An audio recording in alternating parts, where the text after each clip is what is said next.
Leksyon 60. Usted command plus direct object pronouns. Mandatos en usted con pronombres de objeto directo. So again, ano ba yung direct object pronouns? Ito ang humahalili o pumapalit sa noun na tumatanggap ng action. So pwedeng bagay, hayop o tao. So pag direct object, kailangan natin ng direct object pronouns. Yung me, te, lo, la, nos, os, los, las. Okay? So, for example, ayan. Alam niyo na naman kung paano i-conjugate yung usted command. So, for example, gusto kong sabihin, kainin niyo po ang pizza. La pizza. Gusto kong kainin niyo po ito. Ang tinutukoy ko ay la pizza. So, la. Idudugtong mo lang yung, yung direct object pronoun doon sa dulo. Ikakabit mo siya. La.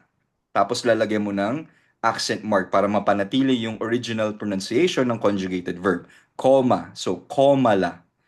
Llame a Juan. So, ang tinutukoy ko ay si Juan. Tawagan mo si Juan. So, gusto kong sabihin, tawagan mo siya, llámelo.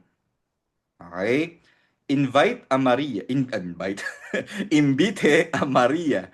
Invite Maria. So, invite her, invítela. Okay? Llámeme. So, call me, llámeme también. Llame a nosotros, call us. So, llámenos. Okay? So again, positive usted command plus direct object, ikakabit nyo lang sa dulo ng verb yung direct object pronoun. So again, command plus yung pronoun. So llame at yung, for example, lo, llámelo, at huwag kakalimutan yung accent mark. So some examples ng, for example, tao, yung direct object natin. So, yame ami magiging yamame.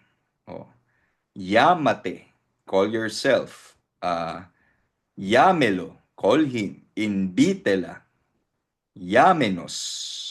Llámeos. Invítelos. Invítela. So, ikakabit nyo sa dulo yung direct object pronoun. Okay?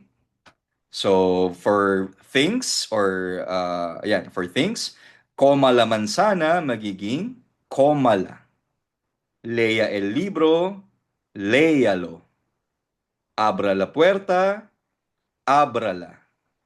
Cierra la ventana, so yung la ventana, feminine, so ciérrala. Compre los boletos, masculine plural, los, so cómpralos. Okay?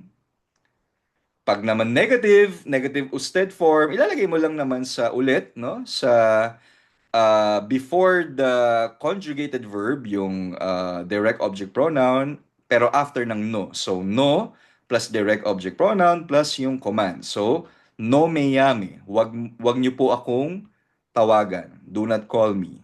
No te llame. Do not call you. Pero word yun na. Huwag mong tawagan ng sarili mo. Okay. No lo llame. Parang hindi siya tama yung no te llame. Kasi ano tawag dito, hindi nag-exist dahil yung te ay informal. Anyway, no lo llame, do not call him. No la invite, do not invite her. No nos llame, wag niyo po kaming tawagan. No os llame, do not call you all. No los invite, do not invite them. No las invite, do not invite them. So siguro ilan lang naman dito yung talagang may sense gagamitin. Pero pinakita ko lang sa inyo yung examples ng format, no? No plus pronoun plus command. Okay?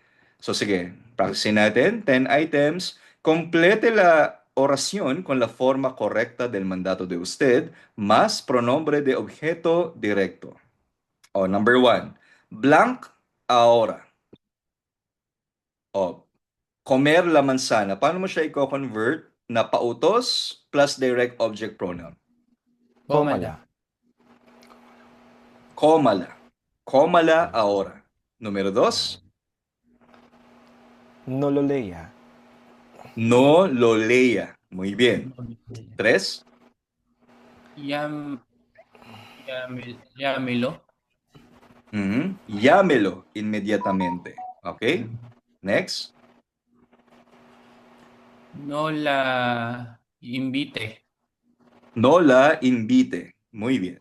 5. Ah, ah, Llámeme. yan. Llámeme Llámeme. mañana. Llámeme mañana. Okay? Next.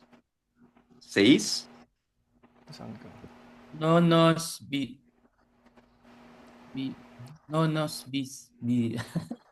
No nos visite visite. hoy. No nos visite hoy. Hoy. 7. Ábrala, por Ábrala, favor. por favor. Ok, muy bien. 8. No la cierre todavía. No la cierre todavía. Todavía. 9. Invítelos esta noche. Invítelos esta noche. 10. No las compre No ahora. las compre ahora. Muy bien. Hermano Elmer, o Elmer, por favor, lea.